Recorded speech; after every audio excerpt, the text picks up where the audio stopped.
Hey everybody, welcome back to the PC Per Podcast. We are at episode 653. This is being recorded on November 17, 2021. I'm Sebastian Peak. I'm Jeremy Hellstrom. I'm Josh Walrath. I'm Brett Van Spurnberg. And I am sure that our loyal subscribers received an email this evening telling them, hey, we're going to do something.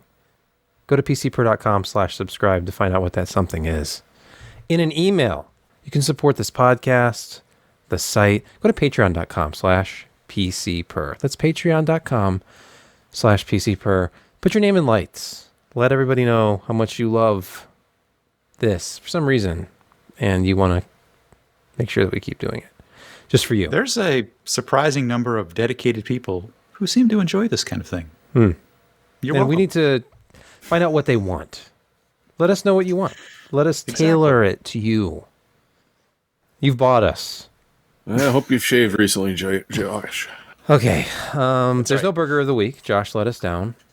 Well, I mean, there was a burger of the week. I mean, but it was the popper. I mean, how many pictures of the popper do you really need to see? It's just two patties, cream cheese, topped with fried jalapenos. And then that raspberry chipotle sauce that was great. It was really a nice filling burger, and the fries. They gave me so many fries. It was insane. I couldn't. I again could not finish them all, but they were all perfectly done and seasoned. Yeah, it was fantastic. But again, it was the pimple popper, and I mean the jalapeno. No, the popper. Yes. Let's go to the news. NVIDIA had all sorts of things to tell us in their November update. It's a lengthy blog post at the GeForce website. Big highlights are DLSS 2.3, new NIS, which is NVIDIA image scaling. I don't know if they're calling it NIS, but I am. And NVIDIA's full stack of scaling solutions for gamers. What was the other thing? We heard. I will go through this a little bit more in depth if anybody cares to. But I'm going down here. I think it's kind of funny, actually, at this point that... And by the way, there was a hot fix for this. I'm all over the place here, but there was initially image scaling was not showing up unless you enabled experimental settings, I think is what Jacob from EVGA was saying yesterday on Twitter. And there was a hot fix driver already today, and now that's visible. So you don't have to do that. But it's just... I love the simplicity of their settings app. It hasn't changed in forever. No, I know where it is. Everything is. If you've used the NVIDIA control panel at any point in the 2000s, you know exactly where everything is because they haven't changed it at all. But this is just like that stuff that I first saw with Sapphire's Tricks software, where you just create additional resolutions, right? I mean, you're just picking scaling percentages in the driver. So you can pick a scaling percentage of, for example, 67%, which... not supported by Windows. Or the famous not supported by Windows. Yeah, so anyway, as you can see, it has this legend here to allow people like me who are mathematically challenged to easily digest what it's doing to your resolution here. And obviously the end result is that you get higher frame rates, and AMD has something very similar to this that's been in their driver for a couple of years now. Radeon image sharpening. Right. Is where you do a scaling plus a sharpening effect. So NVIDIA has that too, and there is this new thing called ICAT. That was the other one. Do you remember FCAT back in the day? Sure do. Never heard of it. And now we have ICAT. Instead of frame comparison and analysis tool, it's not like iCarly's pet. It's not. You can, well, there's really no limit to the images you can pet compare. the ICAT. ICAT. Yeah, NVIDIA ICAT, the sheriff. Yeah. I like it that they were GPU agnostic, and that some of their latest utilities for downsampling and resampling were like AMD's now weren't locked to their cards. It was an API. It was an enhancement that could run just as well on AMD GPUs, just like AMD did a little while ago. I noticed that Kyle from formerly of Hard OCP was on Twitter basically saying this basically is the death of DLSS or whatever he said. Nail in the coffin for The DLSS. death. I don't think so. But I don't think so either. I think the DLSS still has a slightly higher quality edge to it. Just because, they can do a little bit better job in hardware. But you Because can they've got- compare. You can use ICAT to compare, Sure. just like this. You can look at spatial upscaler at ultra quality versus DLSS at performance quality and measure the performance at these modes. One of the many things you can do with this. Because it's done in hardware, you get a little bit more time. Because you can do more work in lesser time, I should say, because you're doing it in hardware. Now, some of the DLSS Well, improvements. Go ahead. it's all doing Sorry, it in hardware anyway. Yes. It's just math. Yes, but the cross-platform aspect of it is basically in software. Wait, so what you're saying is software that algorithm. even though AMD does ray tracing in software, because it's using the hardware to run the software, and really all software runs on hardware. You can't run software without So it's all processor. hardware. I think you may have missed the point here. Microcode, it's ones and zeros. Okay, it's on. Well, off. okay, here's the thing. I mean, you've got these massive GPUs, and all they do is crunch math, and a lot of math, and really, really complex math. And you have different ways of crunching complex math that may be more efficient. And we've seen that with like RTX stuff and versus what AMD does for ray tracing. But in the end, it really is just getting to the point where we have so much math crunching capabilities in even mid-range GPUs that taking time, you can adjust the software to take advantage of all that. So yeah, it's Tim Sweeney from Epic was always kind of famous in that everything would become software based again because CPUs got so much more powerful. Well, he didn't really see GPUs going in this direction, perhaps, but the same kind of thought comes forward. We've got these machines that can just crunch so much numbers. I mean, it's just insane how powerful they are and what they can do mathematically.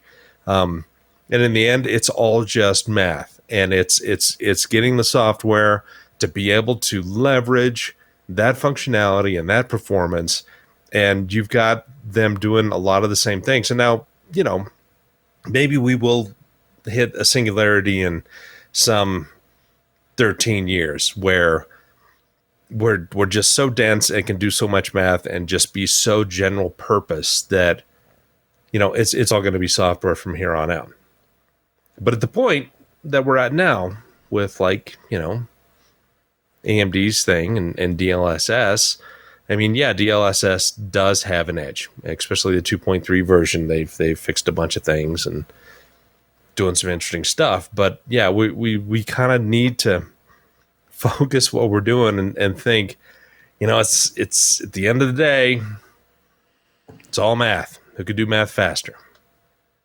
Josh, do you think it would be possible to develop, say, a GPU where it's all in software and you just have a bunch of low power cores and it's all software?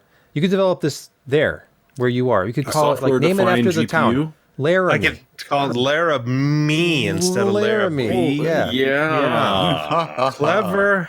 Clever. I saw that one coming, sadly. Yeah, But no, anyway, it was not subtle or humorous. you tried hard. But Yeah, I did. that's Too hard. That's kind of along that thinking. They had all these cores, and they had these wide vector units attached to each core. But of course, it just didn't work very well because the other guys are doing things better with the transistor counts that they had. But maybe we are going into that area where you just have these massive crunching units and a really, really sophisticated fabric around it and dispatch that, it doesn't matter how you do it. It's just a tremendous amount of math all at once. I don't know. Can I show you the end result of all of this? Let's. With the DLSS 2.3 update. Now, you know how hot Cyberpunk 2077 is. And right here on the blog, you can look at the mirror. Let's look at the side mirror of the vehicle in Cyberpunk 2077. Now, with DLSS 2.1, you can see quite a bit of ghosting here with this fine detail in motion. Now, look at the new DLSS side mirror. Now, you know what? This is a little cleaner. I have to say, It's definitely cleaner. It is. not seeing as much. This is, I believe Ghosting. that what they talked about specifically was taking advantage of some of the vectorization, and I mean by that the direction that the pixels are moving in to do better prediction and edge finding and things like that. So they're taking into account the motion of some of the things and reducing, as you just showed, the ghosting, where stuff is not supposed to be. Yes. There's more examples. You can look at the full blog post at NVIDIA.com on their GeForce. I was surprised to blog. see a handful of games already supporting 2.3. It was like 5 or 6 of them. Mm-hmm. I saw a couple on there that, let's see. Obviously, there's Cyberpunk. Grand Theft Auto 3 Definitive Edition supports CLSS 2.3. That'll solve that game's problem. Interesting. Yes, all of it. And San Andreas. Till Definitive somebody spills and some Vice hot City coffee on Definitive. it. Yeah. Well, Josh, it's computer history time. You were talking about this on Twitter. Intel's 4004 turns 50. What is this thing? I believe it was the first general purpose CPU that was released. It could address something like 4K of memory. Well, let's look it up. It was first in the BusyCom 141PF, and here are some stats here. 320-bit RAM, 4-bit output, 10-bit shift register, 4-bit central processing unit. That's the 4000. 750 kilohertz. Come on. Mm-hmm. That is. But it was made about 9 months before I was born. And we both aged so terribly well. 1971. Hopefully you weren't conceived in front of one if it was 9 months. Stop it. Stop. Hey, why did My father was not an accountant, and neither was my mother. Well then. It seems like just yesterday that we were celebrating the 35th anniversary. You can watch the Computer History Museum talk about it. Very comprehensive look at the processor if you're interested, but it's the chip that changed the world. It's really the first commercially produced microprocessor. And you know how big the wafers were that it was produced on? 2 inches. Probably about that big around. And the transistor count, 2,300. Yeah, it's insane. I mean, there was some really good thinking behind that. And yeah, it's pretty cool. Yeah, you got to wonder what that substrate is. Looks like quartz. Or wood grain. Yeah, it does look like wood grain on top. And how do you like that wire twister. bond? Oh, look at that. Oh, here's the The Which layout. you can actually see. It was a big leap forward in the industry that it could be, kind of addressable, general purpose. And that, it started us on the road to PC perspective. Without it, we wouldn't exist. I saw this news post, and I thought, what is he doing with these It's true. pictures? Come on. It's What is true. this- what is this picture of hard drives? Why are you talking about hard drives and NVMe? Because that, thanks to Seagate, is now a thing. They have at least, posted a JBOD that they built out of their own in-house NVMe hard drives that are also compatible with SATA and SAS because they've got a triple controller on it. I mean, it makes sense because in the not too distant future, you're going to see SATA ports go the same way as the PS2 port went. It's going to be NVMe all the way down, or you're going to be buying adapters to plug into interface into the PCIe with a card. So the thing about giant data centers is that the cost of loading that up with a whole bunch of SSDs for slower storage and for cold storage is, absolutely terrifying, and would result in your monthly rates going significantly higher. Whereas with a good old hard drive, it's robust, it's still relatively cheap, it's not dead. I mean, we're still developing new technology that goes inside of these. So why not set up hard drives which will be able to communicate with what's probably going to be the interface of the future, which is NVMe. You're going to keep your costs down, you're still going to be able to do the insane giant chunks of storage with a JBOD or any other sort of RAID that you can with a current hard drive, but you're not going to be paying the premium of an SSD. It's a relatively brilliant idea. They're not expecting to get anything out until mid next year or so.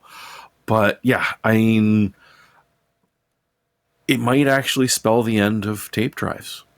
Maybe. Yeah, well, but they're still, economically viable because it's only recently the price of hard drives have tanked to the point where, just grab 2 terabytes and toss it in the corner and don't worry about it for a couple of years. Now becomes, sellable. So I think this makes a lot of sense, and it's kind of nice that, the early ones will still keep going around for a little while longer. Let's pause here for a word from this week's podcast sponsor. Today, many small business owners are busier than ever. The time you spend searching for and interviewing candidates can take time away from managing and growing your business. That's why LinkedIn Jobs has made it easier to find the candidates worth interviewing faster and for free. Recently, I myself have had the opportunity to use LinkedIn Jobs to locate potential positions, and it was super easy and very productive. You can create a free job post in minutes to reach not just your own network, but far beyond to the world's largest professional network of over 770 million people. Focus on the candidates with just the right skills and experience by using targeted screening questions to get your role in front of only the most qualified. Then, use the simple tools on LinkedIn Jobs to quickly filter and prioritize who you'd like to interview and hire. Small businesses rate LinkedIn Jobs number 1 in delivering quality hires versus leading competitors. LinkedIn Jobs helps you find the candidates you want to talk to faster. Did you know that every week, nearly 40 million job seekers visit LinkedIn? Post your job for free at linkedin.com/PCPer. That's linkedin.com/PCPer to post your job for free. Terms and conditions apply. We're back, and we're going to talk about get them while they're hot. Fixes for Windows 11. Jeremy, how many? Like 10? How many were in the last? They broke 70. 70. And these are not minor ones. These are, you know how when you enable Hyper-V and just Windows 11 doesn't decide to work anymore? Yeah, we think we got that one. And that up there, the screenshot is actually the biggest of all of them due to a bug. The blue screen of death that we all know and despise became a black screen of death. There was that seems much more appropriate. It does. Blue and purple. I mean, purple is ESXi, which you never want to see that, obviously, because once ESXi goes purple, you know you've got problems. Yeah, no, so there are a huge list of them, ranging from a bunch of processors that just didn't like coming back from hibernation to everyone's favorite, where even after you'd specifically set a different web browser as your default, if you clicked on a hyperlink, Edge just sort of popped its head up and said hello. So these are all currently on the beta release. But I mean, you installed Windows 11, you know what you chose to do. Yeah, you're running a beta OS, so so they'll be coming to the mains in the not too distant future. But at this point, you might actually want to consider going onto one of the beta update channels because, it's going to go well. And again, the other frustrating thing with this that they carried on from Windows 10 is that all of these patches are barely related to a knowledge base article, trying to find out what was actually broken, let alone how they fixed it, is almost impossible, which makes it very hard to try and troubleshoot. Okay, so if we apply this patch, what do you think it's going to break on our end? Sort of related, not exactly next on the list, but related security issue. Yet again, Intel processors again, but I guess this is more of a BIOS EFI firmware problem. It affects a lot of processors, though. More Intel, 10th, 11th gen. Goes back to 7th gen. Well, I mean... And the chances of you getting a BIOS update from your Z270 is pretty slim at this point. Look, you don't need to be using that because Windows 11 doesn't support it. Okay? Also true. Forget about 7th gen. Retire Coffee Lake board without with no TPM. Yeah. High severity BIOS flaws. Yeah. So it's a mix. I mean, on the plus side, the person would need to have physical access to your machine. I mean, which at that point, all bets are off. However, what they're actually doing is targeting the BIOS and writing to the SMRAM on the motherboard, which Windows and any virus scanner you want on the planet ain't able to read or see. So if they can actually get on it and do this little hack to update your BIOS, yeah, you're never even going to know unless you start detecting strange traffic. And even then, you're going to have to find a series of BIOS updates which actually overwrite the memory parts which they've already written to. It becomes a nightmare. That's a lot of processors. And it's a huge amount. And That's a lot of nuts. Well, hey, the CVSS base score is only 8.2. So yeah, hey, but you know what? At least 9th generation Intel Core processors are not there. Nope. No, it Odd. skipped a generation. Why? Genetics No is like idea. that, man. What can I say? Oh, that's right. It skipped a generation. The recessive gene. I get it. So that's 2 of the 3. There is a third one, which is more like the old Atom E series and S series, which are found on your Internet of Things devices. And Those will never get patched. quite possibly on your Tesla Model 3. Ooh. So when's the last time your automotive dealer contacted you to come down for the shop for the newest firmware to be installed? Hey, I know it's you all can over now the do air. that, but Come on, It's over the air. it's Tesla. okay. Yeah. So it's over Yeah. there, but your Internet of Shit stuff will not be, because No. you realize that they put it out and they stopped caring. Yeah, your It will doorbell not is be hackable. patched. Yeah. Well, it's not new. It's just even more hackable. Yeah. And some of the other devices. Sound that of hundreds of thousands of PF-Sense routers screaming at once and then suddenly silenced. And webcams. Yes. Yeah. yeah. So hooray. There was an article published by Tech Power Up. It's Windows 10 versus 11, Alder Lake performance. They're doing something interesting though. They're seeing if the E-cores are problematic. So if we just go down to the bottom of this, Nobody loves me. let's look at this Yeah, chart where it's relative They turned them off performance. and on. They Yeah. turned them off, turned them on, So, kind of to see what would happen. Windows and tried 11. different applications. Yeah. Standard. That's their test, obviously. Yeah, And then- that's their how it performs in relation to Windows 11 with E-cores enabled. So E-core is disabled. It's at 94.4% Yeah, performance went of down. that performance. And with E-cores disabled on Windows 10, the performance only goes down 2.5% to 97.5. There's individual benchmark Well, no, results. scroll back up. Scroll back Yeah, up. Scroll yeah. back up. Stop. Look at Windows 10 performance with E-cores enabled. Yeah, even lower. Yeah, weird, eh? 93.5. That's horrific. The horror. Well, that's why Intel horror. said use Windows 11. Yeah, that must be it. Otherwise, it might work well.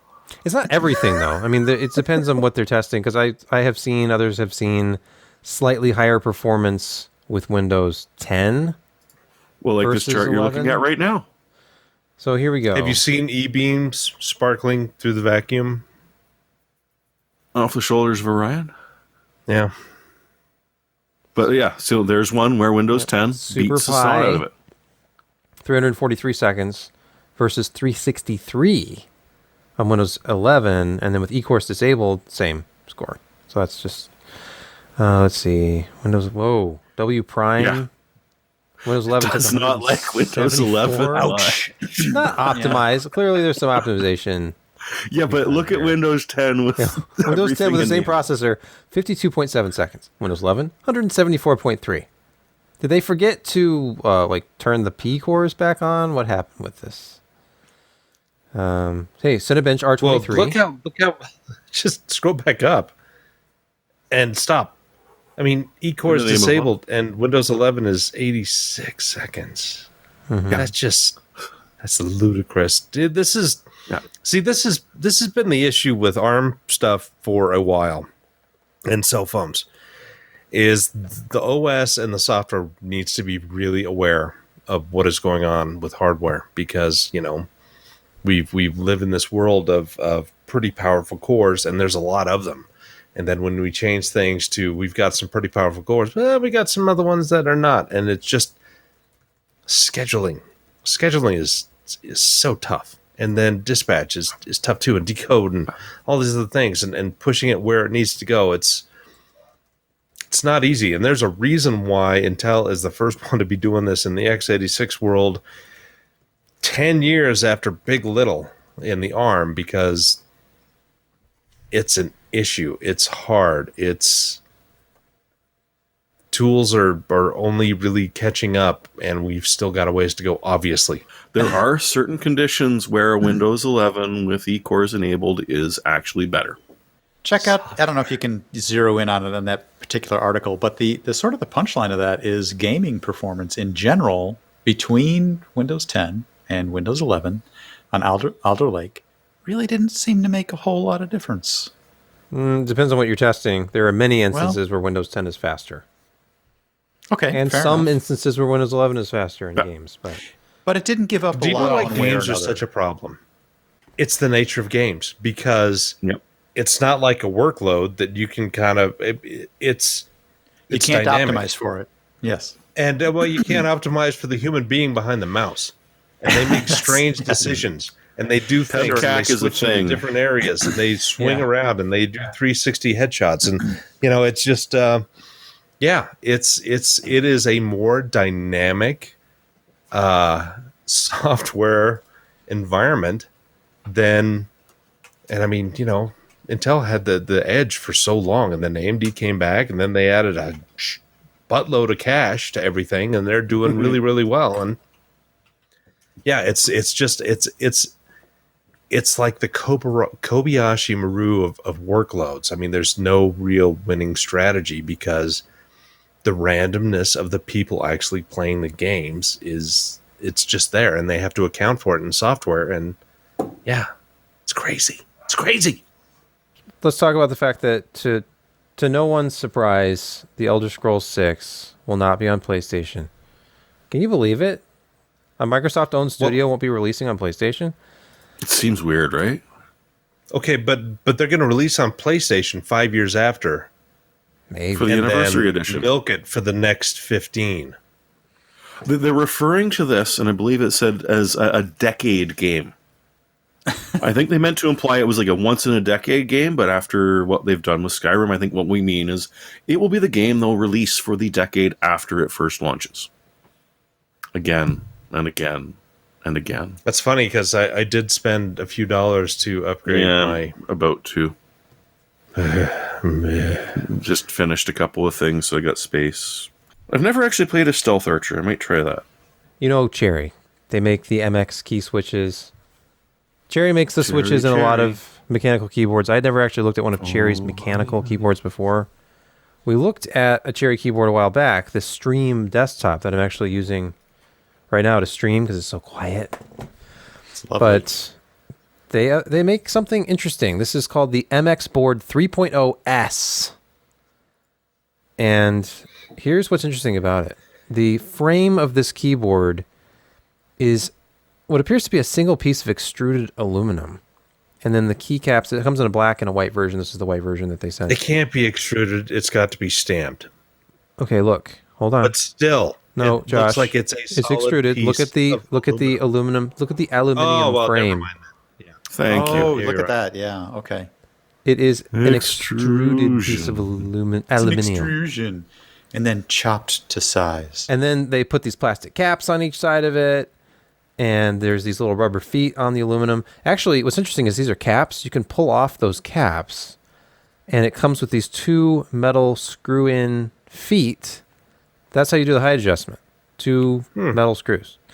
Wait, So- you mean so not have you flimsy done the pieces of ultimate test plastic on that this? break off? No, isn't that amazing? No flip-out plastic crap. Shocking. Aluminium and plastic. But here's the thing about this keyboard. I don't know if you can detect it from this picture. The keys are close together. Yeah, I couldn't figure out what was going on because I measured the distance between the keys, and it was 6 point. What did I write down here? If It was you six- hadn't have said something, I wouldn't have noticed it. But when you called attention to it, I'm like, wait a minute. Okay, the distance between. Okay, if you just look at the top surface of each key, the distance between two keys was 6.6 millimeters, but the surface, the top surface of the keycap, was narrow. It was only 11 point something. So 11.9. So you're saying us fat fingers people shouldn't apply? Well, it's subtle. It's a standard keyboard that I measured is 13 millimeters wide at the top of the keycap, where your finger actually presses against it. I grabbed a HyperX keyboard with cherry red switches, and it was like, oh, it's 6.6. Why does this feel different? No, the width of the entire keycap is narrower. So they've put a 109 key keyboard into a slightly narrower form factor, but the result is that your fingers themselves will be closer together. Your knuckles will be closer to each other Wow, when you're typing. good luck in finding replacement keys sets for this. Then, what's the final verdict? The final verdict is, Brett, you will appreciate this. Think back to a time before Apple adopted all chiclet keyboards, and they had full-size keycaps on their keyboards. I'm specifically thinking of the model A1048. And here, let's go to Wikipedia and look at that. So the 1048 keyboard looked like this. Oh, I remember this one. Yeah. The keys were a little narrow, like not narrow. They were square, but they were rather close together, as you can see in this picture. But that's not really what I'm talking about here. It was the feel. These are membrane keyboards, but there was a bit of a tactile feel to them. They had a similar key travel. There was higher resistance pushing down on the keycaps versus some. I didn't particularly like this one. I felt like the keys on that particular one had a lot of wiggle, I think, to them. Oh, okay. Yeah, I'm not thinking about that. I'm just thinking about the fact that it always felt like you had to push just a little bit harder, like an old typewriter kind of, but not. It wasn't that pleasant sensation. It was like a squishy, firm sensation. This Cherry MX Board 3.0S has a fairly shallow actuation of 1.9 millimeters. The total key travel is 3.7, but it just feels like it takes a little bit more. Now, it's not the actuation force. That's 45 with the MX. This is the Silent Reds. Centinewtons, right? Yes. That sounds right. Okay. So that is typical. Like a lot of these are like in the 40 to 50 range. I think that in an effort to make this really strong, the actual PBT, these are double shot keycaps on this white one. It just seems like there's perhaps just a little bit more friction. You could probably get a different feel out of this by lubricating it a little bit. Oh, and there's keyboard lubes. I know. I'd have to talk to Scott Lawson is an expert. You I know. talk to Scott. Yeah, I'm talking to Chris. We haven't had Chris. I'm not do sure a keyboard expert review in a while. is the right word. Well, anyway, it has a slightly motivated firm feel. Like a tray where you can kind of lube them all at once or something. It's very awkward. Or use a hypodermic needle. Now, But I mean, it all sounds vaguely lube. Vaguely. all I'm trying to say is when you're pushing, first of all, your fingers have to be just a little bit closer together, and then you're pushing just a little bit harder, and your fingers are already close together. So it just, for me, I didn't love the way it felt. It's extremely well made, and it looks nice, and their software is very minimal. By modern standards, it's very lightweight software. It's like a 40 megabyte download. Just does exactly what it says. It lets you program macros and change key mapping and change the colors of the RGB. Boy, lights. that is a sharp looking keyboard, though. It is physically Tolerances sharp. are tight, but yeah. Anyway, Would you be able to talk about your It level is a of cherry. finger friction? Finger friction? Oh, you Just gave due it to the gold. closeness? I did because it's a high quality keyboard, and I How much does it cost again? think on Amazon the black version Less than a Les Paul. was $96. Oh, that's not On bad. Newegg, I would have guessed a little bit more. the black version shipped by some third party in China was $175. So I have no idea. It's That all over seems the high. map, and I can't find the silver and white one for sale on Newegg or Amazon right now. But it's around $100 ish. I'll have to clarify with the people at Cherry PR about that, but it doesn't seem to be available right now. And the black one, while it does have the same aluminum construction, it uses standard like laser etched keycaps or ABS. So if you want the not double shot. PBT, Oh, okay. you got to get the white model. And I don't know, maybe the ABS, because they're decision. lighter, that would contribute to a slightly lighter overall feel. So maybe I like that one better. But yeah, and here's where I went into the whole Les Paul versus Strat thing, which it's slightly relevant ish. Well, the weight also. adds. That's true factor. because there is less actuation force needed to like actuate a string on a Les Paul because there's less string tension because the scale And less length travel. is shorter. You see, the 24.5-inch scale length as opposed to, what is the Strat? 25? 25 just under, I think. I don't remember. But the Les Pauls have a shorter scale length, so they don't have to have as much string tension because the strings themselves are shorter. So it's easier to press the keys. If you want the Les Paul feel on a Strat, you've got to go with really slinky strings, like 8s or 9s.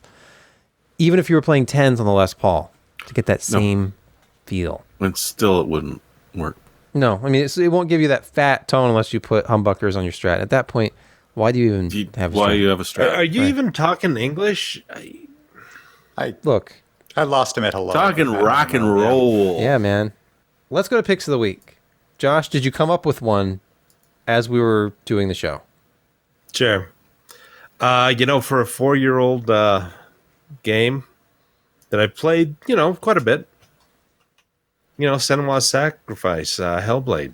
They updated it, DX12, DLSS, and ray tracing. So, it's still a little expensive, but, wait till it's on sale. But it got a massive update. And Really? the visuals at the time were really good, and now they're even better. Gameplay is interesting. It's got a story. They do really interesting motion capture stuff. And, if you're a big audio person, getting a good pair of headphones with, kind of 3D sound, it makes it a very, very visceral experience. So turn off the lights, maybe get some rear ambient lighting for your monitor and some good headphones and enjoy it hammering your GPU for a 4-year-old game. Ooh. Because I never actually finished this because the 1080 I was running did not like this game. Didn't like it? Yeah. No. Well, it's a free update. And I if you refuse to already go got back to it. 1080. So, I've already got it, and I never did finish it. well, then update it. See what you got. Is it DXR ray tracing or It's the other DX12 flavor? and DXR, yeah. So I think that it's not just nice. RTX. So, Yeah. Oh, Yeah. oh, sweet. I might try that. Yeah. And to be fair, the developers actually beg you to wear this with headphones. Yeah. The spatial sounds are a major part of the mental breakdown that you go through. Yeah.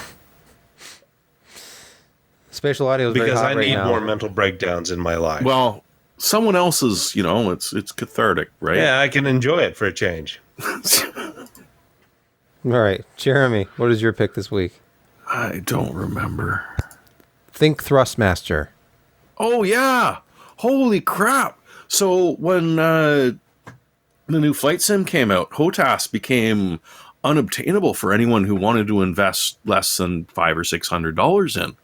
And, every once in a while, I keep an eye around because I do eventually want to enjoy the new Mech Warrior because the old Sidewinder is just, it's not doing it. And I don't really feel like disassembling it and lubing it back up again. Though I guess maybe I could find a keyboard aficionado to do that for me.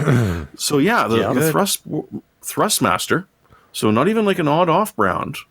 The T1 6000M with both joystick and throttle.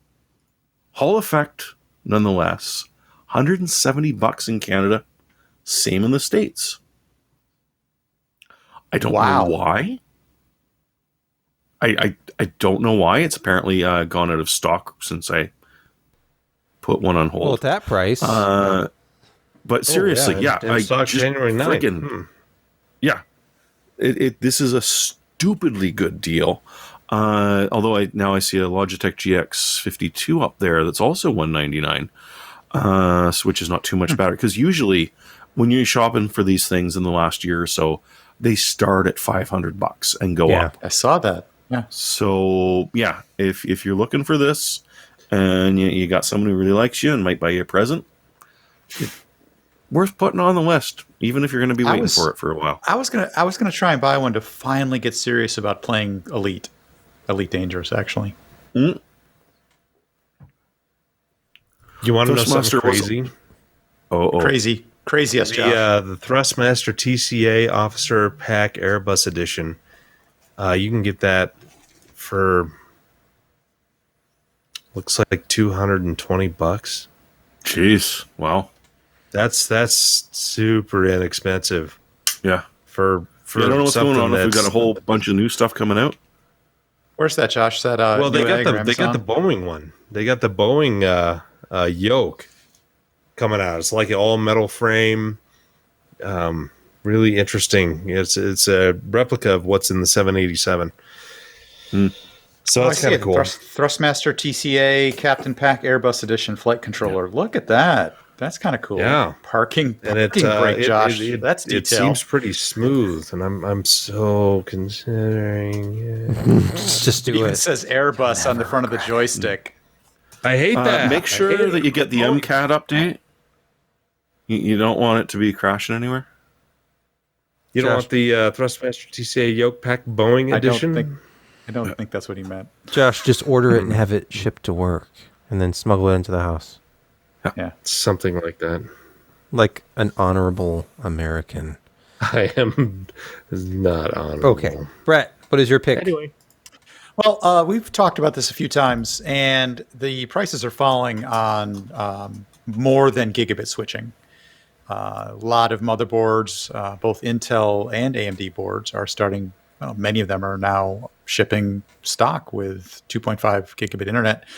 In order to take advantage of that, you're going to need to be switching at least 2.5G, and a lot of the switching gear has been very expensive.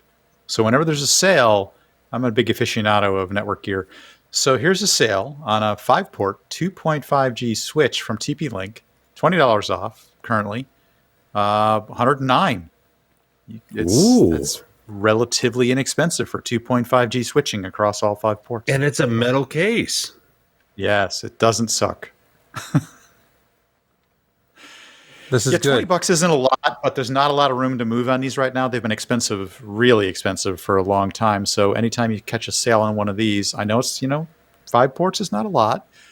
But, all your equipment's probably not at 2.5G. You probably got some legacy stuff. It's hard to believe to say legacy is gigabit now. Gigabit is old, yeah. man. It's been around for a but long time. that's true. But standard 2.5G in a lot of boards is relatively new within the past couple of years. It's Brett, more these, common. these processors back behind me were in use with gigabit at one point. Yes. Yeah. It's- That I wasn't mean, what we've I- all what I got really meant 5 was- gigabit coming from the street too. So The changeover to 2.5G is just relatively. Wasn't it Enforce 2 was essentially Yep. around the beginning of gigabit, and that they had, built in 100 megabit, but you could add on gigabit at the time, and it was, Oh. I remember the switch from 10 to 100 actually. dude, I do 10 base too, T? and I remember going from hubs to switches and yep. thinking, Yeah. this is what I've been missing from my networking world. I did Token Need to tell Ring in high school, And a, so and a, Yeah.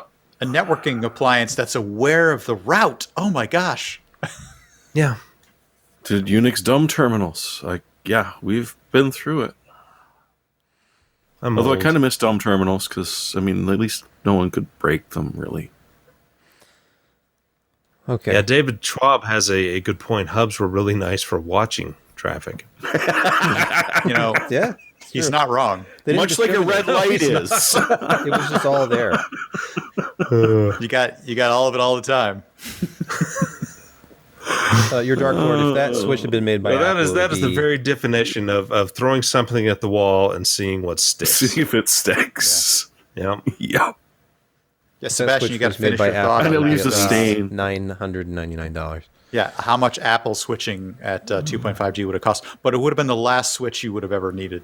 You They only don't wanna care have about one wired button, though. internet. They put No, they the don't. Ethernet jack on the power plug on the floor with the new iMac. They don't care about it. That's where they want It's all about wireless for Put it on them. the floor. Remember, Airport. That was pretty much the first Wi-Fi product on the market. They actually made a laptop. very, very good Wi-Fi router right up until they didn't. Really? You think it was good? It was good. It was. Okay. For it was some years ago when it was good. So it's kind of With or without storage? Without, but you could. It had Yeah, a the ones USB with port in storage it. are not reliable long term. No, is what I the understand. ones without. I've had a couple of them without, but you could attach storage through the USB port. It wasn't fast, but I mean, it did work. But Hey, that's not look, really what I if was you want to talking be an about. apologist for your crappy router, that's fine. Just don't complain to me when you can't. It wasn't connect about to the storage, podcast. but Okay. it was a very, very good Wi-Fi system, and it was very easy to configure, All right. which was nice for a lot of people. But you know what? I worked in a hospital, and they only had hubs, and so the networking closet Seems was safe. just we just called it the collision domain. So, Yeah. and that's what it was. You know what the best part is, Josh? Collision. No. domain. It probably hasn't changed. they did I hope upgrade. it has. I think but, HIPAA yeah. doesn't like hubs very much. No, probably not. Hey, I mean, they don't like Windows XP much either, but I mean, That's true. Well, Okay. it's still running. For my pick, we're going to 60 change things up a little bit. This is not a high technology. Let's change pick. things up. Have you guys heard of this thing called Maxim? I don't know if you've ever seen Maxim. At the It's a store. Wait, magazine. the magazine with scantily clad women on it? Scantily clad women. You know, that's what I thought too, but no, it turns out No, that it's in the thing that Korea, prolongs your. Never mind. in Korea, That's Maxim different. is a That's very, different. very popular brand of coffee.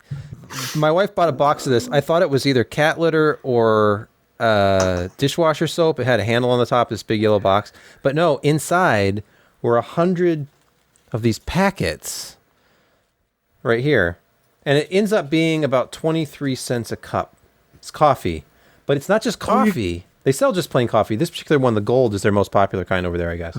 And as you pour it out, it's like in layers. The top is the instant coffee. You continue pouring, and then the non-dairy creamer comes out, and then there's a little bit of sugar in the bottom. So as you're pouring and stirring, it's like mixing coffee, creamer, and sugar together. It's only a little sweet. It's not really creamy. It's just a very light, pleasant cup of coffee. Not too high in caffeine either. It's on the weak side.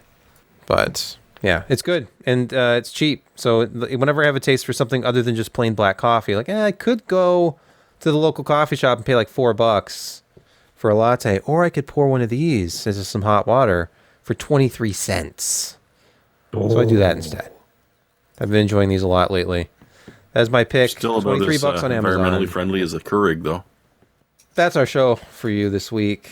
Whatever this was. Yeah, well, was very much of it will be cut out of the finished version. If you want to see the raw, and I mean raw, uncut version, then you have to watch live. So, or be a patron. Or be a patron. Yeah, because you'll have access to it. But until next week, when we'll undoubtedly get together again and do this, to some degree. Wait, isn't that Thanksgiving? Oh, you know, we need to talk about Yeah, that. don't you, I'm glad you brought that up, Americans? Josh. I think we'll have to take next week off. As is tradition around here, More than likely. we will just take the whole week off. Thanks for listening. Thanks for watching. Goodbye.